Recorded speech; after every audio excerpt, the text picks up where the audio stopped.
오늘 함께 나눌 말씀 마태복음 5장 1절에서 3절 말씀입니다. 마태복음 5장 1절에서 3절입니다.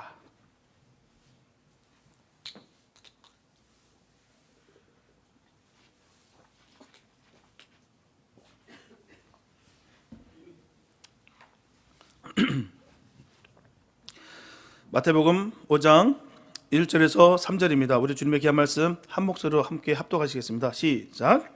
예수께서 무리를 보시고 산에 올라가 앉으시니 제자들이 나온지라 입을 열어 가르쳐 가라사대 심령이 가난한 자는 복이 있나니 천국이 저희 것이며. 아멘. 사람 누구나 복에 대해서 참 관심이 많습니다. 누구나 복을 받고 싶어 하고요, 많이 받고 싶어 합니다. 그래서 사람들은 생각하기를 어딘가 복을 빌기만 하면 복을 받을 것처럼 생각하고 그렇게 행동합니다. 그러나 복을 받기 원한다 해서 다 복을 받는 것은 아니에요. 왜냐하면 복을 주시는 분으로부터 복은 준비되어 있지만 복 받을 만한 사람이 준비되어 있지 않기 때문입니다. 사람이 복 받을 사람이 되어야 복을 받는 거예요. 그래서 사람이 중요한 것입니다. 필립 얀시라는 유명한 기독교 작가가 있어요. 그는 많은 훌륭한 책들을 써서 많은 사람들에게 감동을 줬습니다. 아마 목회자들 중에서 그 서적을 다 그 책장에 한두 권 이상 다 꽂혀 있을 거예요. 그만큼 유명하고 많은 영향력을 끼친 인물이 틀림없습니다. 왕성하게 활동하던 중에 어느 순간 자신 안에 하나님이 없음을 발견하게 됩니다. 더 무서운 것은요, 하나님에 관한 글을 쓰면서도 말이에요, 그 글을 쓰는데도 불구하고 그 안에 주님이 없음을 발견하고 얼마나 두려운 말씀을 전하는지 모른다는 것이죠. 그렇습니다. 하나님 일을 하다가도 하나님을 이룰 수 있음을 알아야 되는 거예요. 내가 하나님 일 많이 하니까 내 안에 하나님 계신다는 생각이 우리들 속에 착각일 수 있다는 것입니다. 저와 여러분들은 하나님 일 때문에 하나님을 잃어가고 있지는 않습니까? 믿음 생활을 한다고 하지만 하나님을 잃어버리지는 않았는지요? 정말 많은 일들을 하고 있는 것 같은데 그 안에 주님이 앞서 열매가 없고 늘 마음속에 불평, 불만, 또한 그 주변이 늘 분쟁, 불안이 늘 서려 있다는 사실이라는 것이죠. 분명히 주님의 일을 안 하는 것이 아닙니다. 하는데도 불구하고 말이에요. 분명 인간의 문제는 마음의 문제입니다. 그래서 사람은 마음이 바뀌면 행동이 바뀌고, 행동이 바뀌면 습관이 바뀌고, 습관이 바뀌면 인격이 바뀌고, 인격이 바뀌면 운명이 바뀐다고 했는데 맞는 말인 것 같습니다. 실로 마음이라는 것은 대단히 중요한 거예요. 그래서 잠언 4장 24절, 23절 말씀 보게 되면 무릇 지킬 만한 것보다 더욱 내 마음을 지키라. 생명의 근원이 여기서 남이니라.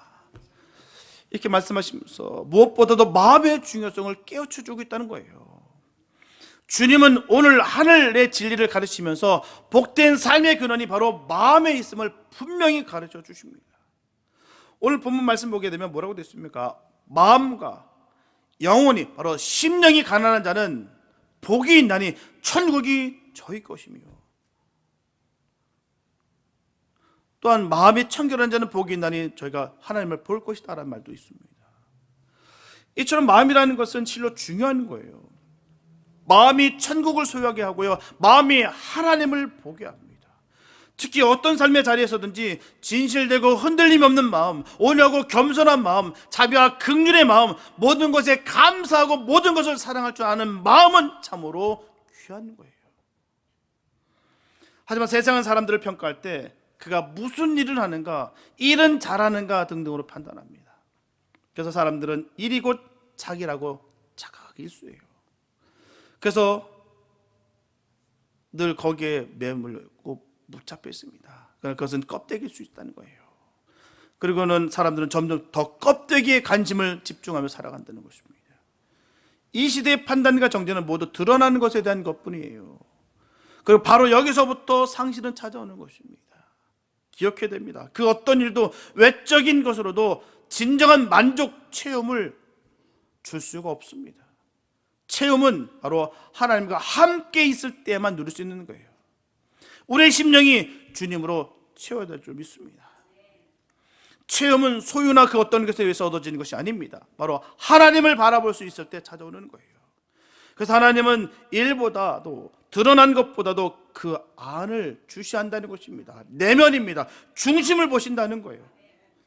심령이 가난한 자가, 마음이 청결한 자가, 애통하는 자가, 온유한 자가, 무슨 일을 하는 자가 아닌 어떤 마음의 사람인가가 바로 하나님의 관심인 것입니다. 예수님께서 약속하신 천국, 복음서의 첫 번째 복은 바로 여기서부터 비롯됐다는 것을 알 수 있습니다. 내면, 속사람 바로 그것이에요. 세상은 보이는 것에 드러나는 것에 관심합니다.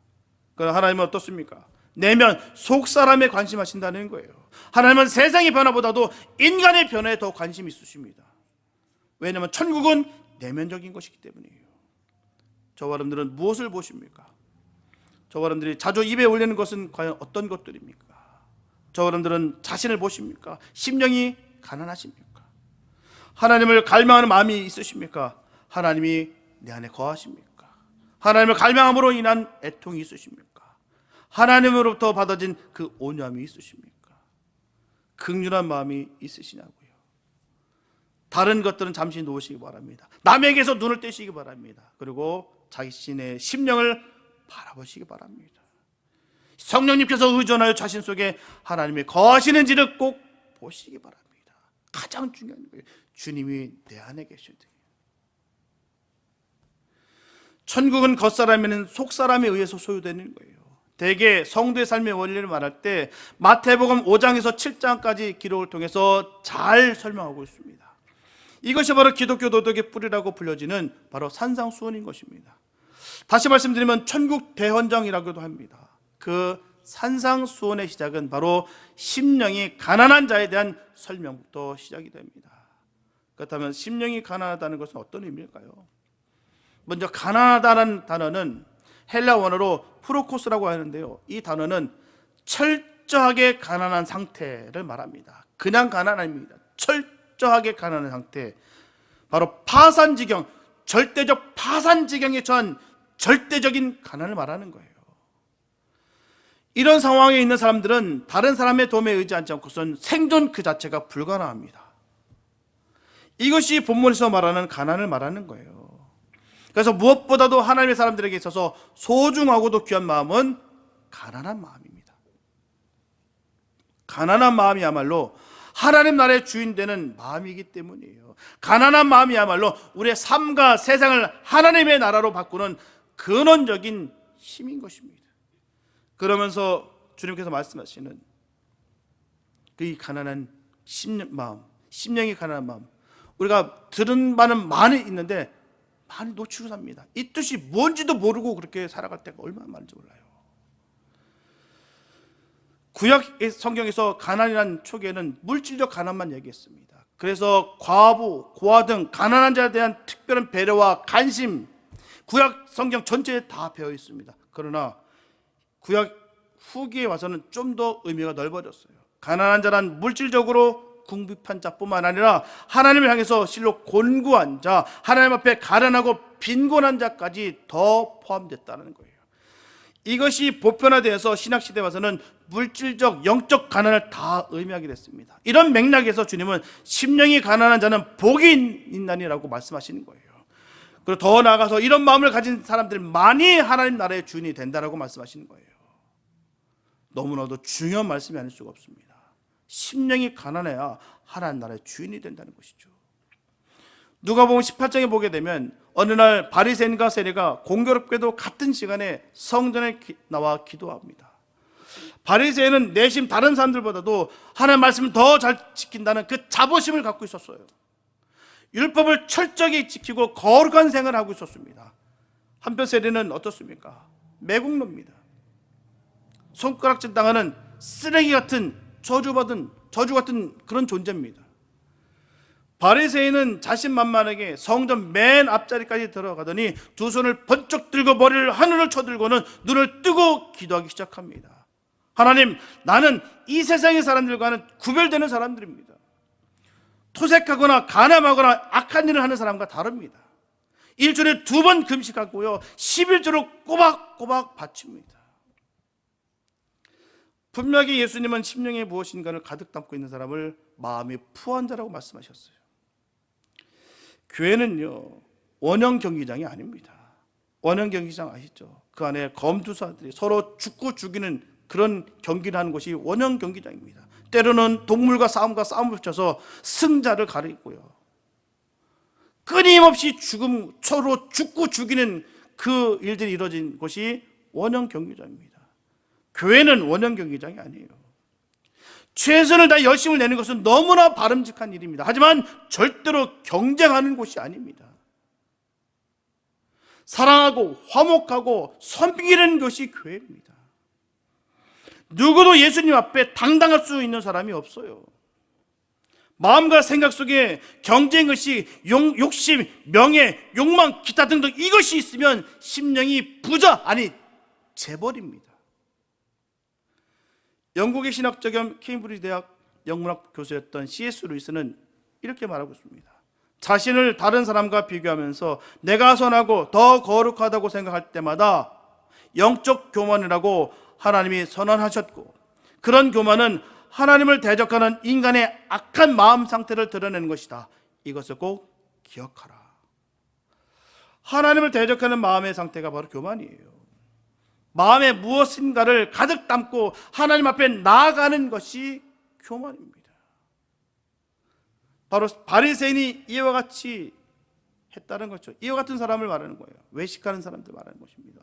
하나님께 다가갈수록 겸손해진다는 거예요. 자신의 죄가 보이는 것이 정상이라는 것입니다. 반면에 세례는 어떻습니까? 감히 성전 앞까지 갈 수도 없었어요. 뒷자리 구석에서 고개를 푹 숙이고 가슴을 치면서 고개를 들지 못하고 고백합니다. 주여 불쌍히 여기소서, 나는 죄인으로소이다. 그저 이 한마디만 고백할 뿐이에요. 심령이 가난하다는 것은 바로 이런 세례와 같은 마음을 말하는 것입니다. 그리고 심령이 가난한 자에게 천국이 그들의 것임이라고 말씀하셨어요. 여기서 강조한 단어가 뭡니까? 그들의 것임이요. 바로 마음이 가난한 사람만이 천국을 소유할 것이다라는 거예요. 심령이 가난한 자들이 천국을 경험할 것입니다. 하나님의 다스림과 통치를 경험할 것이다라는 거예요. 결국 주님께서 말씀하시는 가난한 마음이라는 것은요, 하나님 앞에 서 있는 빈 마음이라는 것입니다. 빈 마음, 즉 하나님 앞에 선 인간의 모습과 마음, 실로 거룩하고 거룩하신 하나님 앞에 섰을 때 그 두렵고 떨리는 죄인으로서의 마음, 의롭고 의로신 그 하나님 앞에 서서 진정 자신의 추하고 불의한 모습을 발견하고 통에 자복하며 온전히 무릎을 꿇는 죄인으로서의 마음인 것입니다. 이게 바로 하나님 앞에 서 있는 빈 마음인 것이죠. 하나님을 보고 자신을 보면 그럴 수밖에 없어요. 호렙산 위에서 네가 선 곳은 거룩한 곳이니 내 발에서 신을 벗으라고 말씀하셨던 하나님, 그 하나님을 만났던 모세는 그 하나님 앞에서 하나님을 배움는 순간 자신의 그 벌거벗는 모습을 도무지 감출 수 없는 자신의 실상을 처음으로 아주 적나라하게 보게 됩니다. 뿐만 아니라 자신의 무지와 무능과 죄악된 모습을 아주 선명하게 또렷하게 봤다는 거예요. 출애굽기 3장과 4장에서 모세는 하나님 앞에서 자신의 그 죄인됨을 고백합니다. 자신의 무능함을 고백합니다. 나를 떠나소서. 나는 아무것도 아닙니다. 나는 아무것도 할 수가 없습니다. 인생이 하나님 앞에 서는 순간 인간의 실상을 보게 되는 거예요. 하나님 앞에서 자신의 추한 모습, 깨어진 모습, 빈 모습 그대로 노출되어진 모세는 그때서야 비로소 자신을 부인하고 포기하고 하나님만 바라보는 가난한 마음을 가질 수가 있었다는 거예요. 이런 마음 가지시기 바랍니다. 예수를 만난 그 증거가 있기를 바랍니다. 예수를 만난 증거는 거기 있는 거예요. 철저하게 주님 앞에 벌거벗음을 받는 그 모습. 나는 아무것도 없다. 가진 것이 없다. 내가 믿고 있었던 것이 아무것도 아닙니다. 나를 고백할 수 있는 것이 믿음의 사람들의 모습인 것입니다. 모세가 그랬다는 거예요. 그의 마음은 자신이나 세상에는 하나님으로 가슴을 꽉 채울 수가 있었다는 것입니다. 그때서야 비로소 말입니다.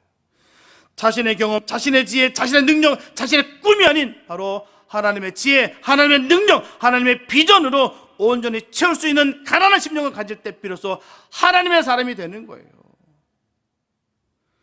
그때부터 모세는 하나님께 쓰임받는 종이 되었습니다. 이제 하나님께서 말씀하세요. 이제 내가 너를 바로에게 보내어 너로 내 백성 이스라엘 자손을 애굽에서 인도하여 내게 하리라. 모세의 마음이 가난해지자 하나님께서 그를 들어 쓰신 것입니다. 마태복음 23장 12절과 13절 말씀 보게 되면요, 누구든지 자기를 높이는 자는 낮아지고 누구든지 자기를 낮추는 자는 높아지리라. 화 있을진저 외식하는 서기관들과 바리새인들이여, 너희는 천국문을 사람들 앞에서 닫고 너희도 들어가지 않고 들어가려 하는 자도 들어가지 못하게 하는도다. 이게 누가 하신 말씀이에요? 주님이 하신 말씀입니다. 아주 선명하게 말씀하셨어요. 누구든지예요. 누구든지 예외가 없다는 사실입니다. 난 높아도 될 수 있다는 사람 아니에요. 내가 가진 것이 많다고 해서 높아지는 거 아닙니다. 높여주지도 않아요. 내가 명예가 많다고 해서 높아지는 것도 아닙니다. 지식이 많다고 해서 높아지는 거 아니에요. 높이는 자는 낮아진다고 분명히 말씀하셨고요, 자기를 낮추는 자는 높아지리라 분명히 하셨습니다. 예수를 믿는 사람이라면 이 말씀 믿어야 될 줄 믿습니다. 내가 다른 말은 다 믿는데 이 말씀 못 믿겠습니다 하는 것은 결코 주를 믿는 것이 아니겠죠. 화 있을진저라고 됐어요. 화 있을진저 외식하는 서기관들과 바리새인들이여, 너희는 천국 문을 사람들 앞에서 닫고 너희도 들어가지 않고 들어가려 하는 자도 들어가지 못하게 하는도다. 너무너무 무서운 말씀 아닙니까? 이 외식하는 자들에게 주님이 명확하게 경고하셨어요. 외식하는 너희들은 절대로 천국 문에 들어갈 수 없다는 거예요. 근데 우리는 이 말씀을 얼마나 무시하고 살아가는지 모릅니다. 스스로가 영적 교만으로 꽉 차서 영적 서기관들과 영적 바리새인들이 얼마나 많은지 몰라요. 그 교만한 모습을 볼 때마다 가슴이 아프고요, 한 개도 멋있어 보지도 않아요. 어찌 보면 추하고 불쌍한 모습으로밖에 보이지 않습니다. 정말 영적인 눈이 깨이고 영적인 사람들의 모습은요, 바로 그렇습니다. 이게 좋아 보이지가 않아요. 얼마나 슬픈 모습인지 모르는 줄. 우리 마음에 무엇이 있습니까? 반드시 점검할 필요가 있습니다. 미국의 유명한 전도자 무디 목사님이 한 도시에서 전도대회를 열었어요. 근데 신문 기자가 와서 인터뷰를 요청합니다. 근데 너무나 바쁜 나머지 그 인터뷰에 응답할 수가 없었어요. 이튿날 신문 기사마다 교만한 전도자 무디라고 하는 이 비판적 기사가 도배를 했습니다. 무디 목사님의 관계자들은 난리가 나요. 그런데 무디 목사님은 아주 태연합니다. 그래서 관계자가 목사님께 물어봤어요. 목사님, 교만한 사람이라고 했는데 화가 나지 않습니까? 그렇게 여쭤봤더니 무디 목사님은 몰라서 그래. 내가 진짜 나를 알면 그렇게 안 써. 나는 그보다 훨씬 더 교만한 사람인 걸. 우리가 바로 알아야 될 것이요, 성도 스스로 겸손하다고 생각하는 사람이 최고로 겸손하지 못한 사람인 것입니다. 난 겸손한 사람이야. 난 참 겸손해. 다른 사람들은 안 그래. 내가 겸손하기 있기 때문에 내가 이만큼 참는 거고, 내가 겸손하기 때문에 내가 이 정도야. 결단코 최고로 겸손하지 못한 사람이라고 전하는 것입니다. 자기가 겸손하다고 생각하는 순간 그는 겸손의 덕을 이미 잃어버리는 거예요. 세상 어느 누구도 하나님 앞에서 나는 구원받을 자격이 있다고 주장할 수 있는 사람이 없습니다. 나의 행실과 나의 의를 가지고서 하나님 앞에 설 수 있다고 주장할 수 있는 사람도 없다는 거예요. 그리고 나의 의와 나의 선을 가지고 주님 앞에 설 사람은 아무도 없어요. 우리는 의로우신 하나님을 의지해서 주님 앞에 달려갈 수 있는 것입니다. 나 정도 되니까 구원받은 거 아닙니다. 다 같은 죄인 살려주시는 거예요. 하나님은 죄인됨을 그대로 인정하고 주 앞에 나와서 의지하는 자를 의롭다 해주신다는 것입니다. 이렇게 하나님을 의지하는 사람이 바로 심령이 가난한 사람이에요. 심령이 가난하다라는 것은 하나님 앞에 우리가 가져야 될 마음의 태도를 말하는 것입니다. 하나님 앞에서 우리가 모든 것을 다 내려놓고 아무것도 아니라는 것을 인정하는 거예요. 무익한 종이다라고 고백하는 것입니다. 다시 말씀드리면 하나님 앞에서 철저하게 낮아지는 마음을 말하는 거예요. 그 보혈의 피로 말미암아 내가 구원받았음을 인정하는 모습이 있는 것이죠. 그래서 무익한 종입니다. 우리가 아무리 많은 것을 했고 많은 일들을 했다 할지라도 주님 앞에 자랑할 수 있는 것이 단 한 가지도 없다는 사실입니다. 왜요? 우리는 무익한 종이기 때문에. 왜요? 주님의 피값으로 우리를 사셨기 때문에 주님의 피보다 더 귀한 것은 없습니다. 그래서 우리가 무익한 종인 거예요. 쓸모없는 인간이 아닙니다. 하찮은 인간이라고 우리를 낮추는 것이 아니에요.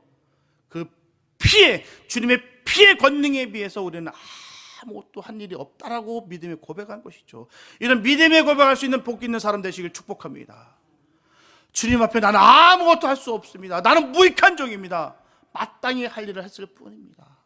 이게 진정 심령이 가난한 자의 삶의 모습인 것이죠.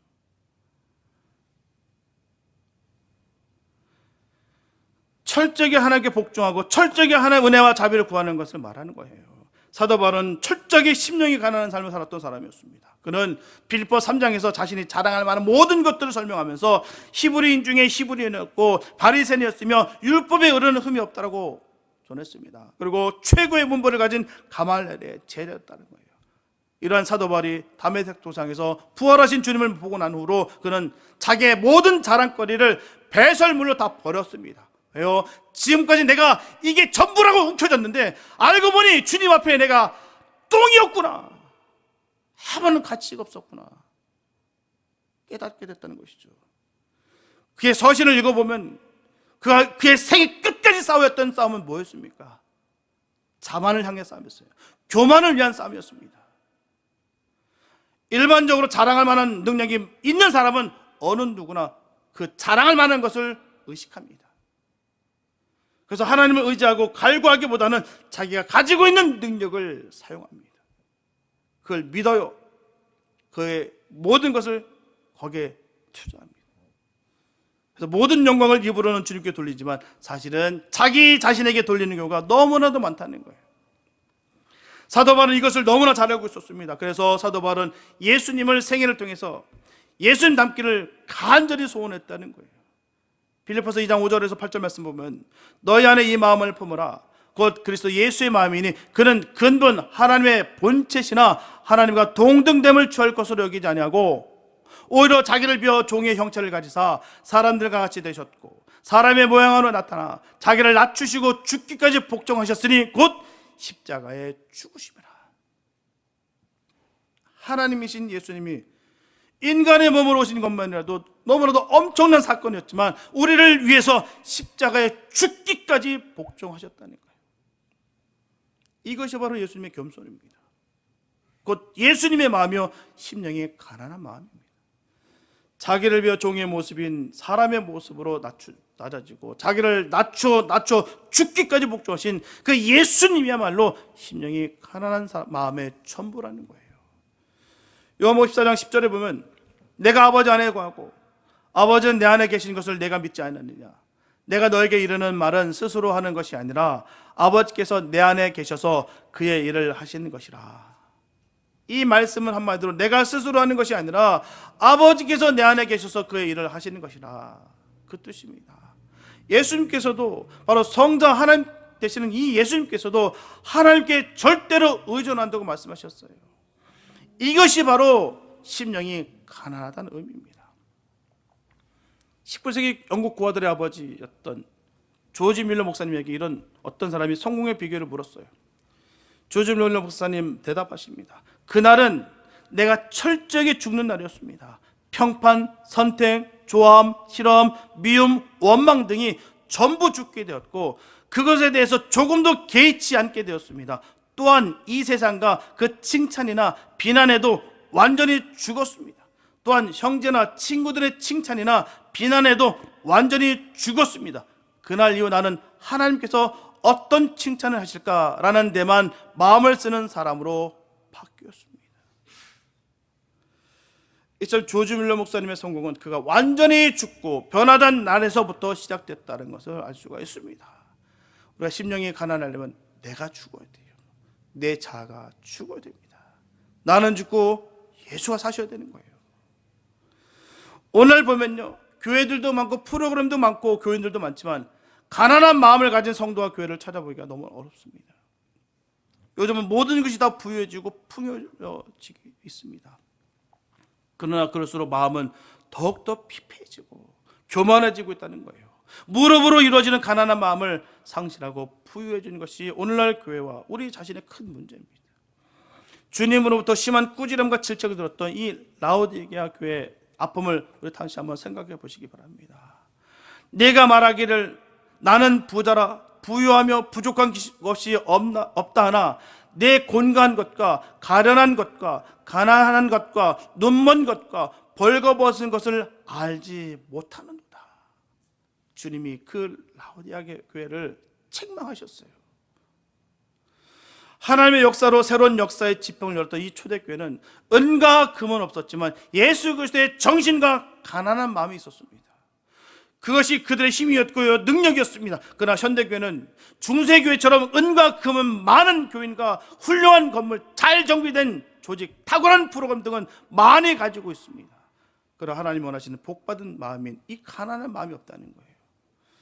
가난한 마음이 없다는 것, 마음이 부유하다는 것은 무엇을 의미합니까? 하나님의 은혜가 필요 없다는 거예요. 그 마음에 하나님의 자리 잡을 자리, 하나님 자리가 없다는 것입니다. 하나님의 은혜가 임하지 않고 하나님의 능력이 임하지 않는 사람을 말하는 거예요. 하나님 없어도 난 충분히 살 수 있습니다. 내가 가진 것으로 나는 넉넉히 잘 살 수 있습니다. 그런 사람 쓰임 받을 수도 복을 받을 수 없습니다. 우리가 살아보면 아시지 않습니까? 훅 불면 다 날아갑니다. 일평생 내가 다 잘 지키고 철저하게 내 지켰다 생각하는데 훅 불면 다 날아가 버려요. 세상의 것 보십시오. 수많은 사람들 잘 보지 않았습니까? 나는 더 철저하게 계획하고 철두철미하게 내가 관리했다 생각했는데 훅 불면 날아가는.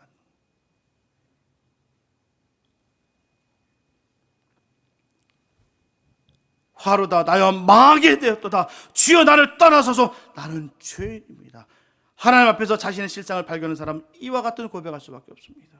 나는 죄인입니다.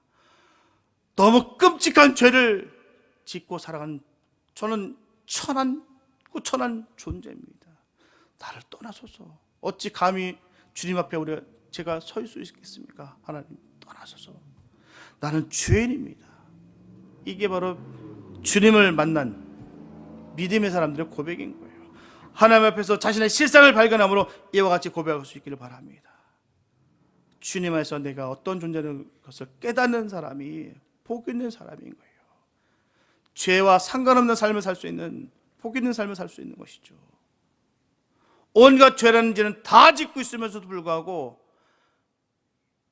주님 안에서 난 스스로 난 깨끗하다. 나는 11조한다. 나는 금식한다. 나는 율법을 꿰뚫고 있다. 그러면서 맨 앞에서 고개를 더 쳐들고 나는 다른 사람들과 달라서 감사합니다. 난 여자로 태어나지 않아서 감사합니다. 난 유대인이라서 감사합니다. 라고 기도했던 이 바리새인들이 우리가 아닌지 점검할 필요가 있습니다. 사랑하는 성도 여러분, 심령이 가난하다는 것은 하나님만을 바라보는 거예요. 성도는 성경을 읽고 그 성경에서 하나님께서 우리에게 무엇을 기대하시는가를 깨달아야 된다는 것입니다.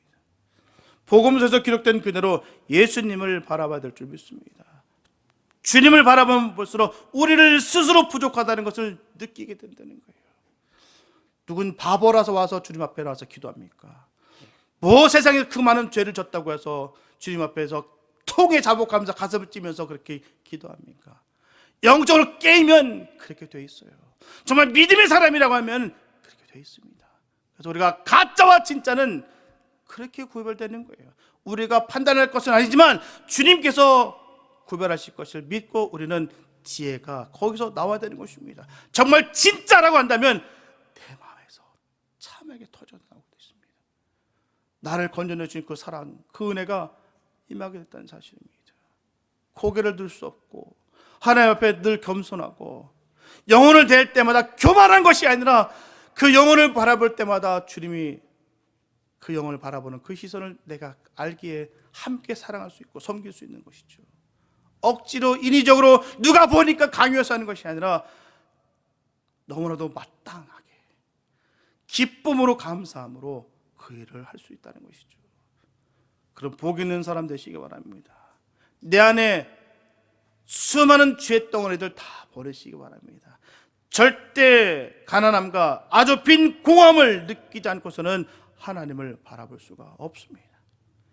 그래서 내가 가지고 있는 모든 것은 하나도 없다고 인정하고 우리의 마음을 비워서 오직 주님의 그 십자가를 붙들고 달려갈 수 있기를 바랍니다. 끝까지 그 길을 달려가는 사람만이 바로 심령이 가난한 자예요. 그런 복 있는 삶 되시기 바랍니다. 내 안에 예수로 꽉 채우시기 바랍니다. 그래서 저분들은 오직 하나님만을 절대적으로 의지하셔서 천국의 소유자가 되시기를 예수님의 이름으로 축원합니다. 기도합니다. 사랑주님 감사합니다. 아버지, 내 안에 주님 계심이 얼마나 감사한지요. 주님이 함께 하시기 때문에 우리는 부족하지 않습니다. 우리는 결코 두렵지 않습니다. 그 주님과 함께 동행합니다. 하나님, 주님의 자녀들과 함께하는 그 역사와 능력이 늘 넘치게 은혜를 부어주시옵시고 어느 곳에 무엇을 하든 당당한 그 성도의 자존심이 우리에게 있게 하여 주시옵소서. 어느 곳에 가도 우리는 꿀리지 않습니다. 우리는 하나님의 자녀입니다. 어느 누가 우리를 해할 수 있겠습니까? 주님이 약속하셨듯이 우리 머리털까지도 우리를 상하지 못하게 한다 약속하셨으니 그 말씀을 우리는 믿습니다.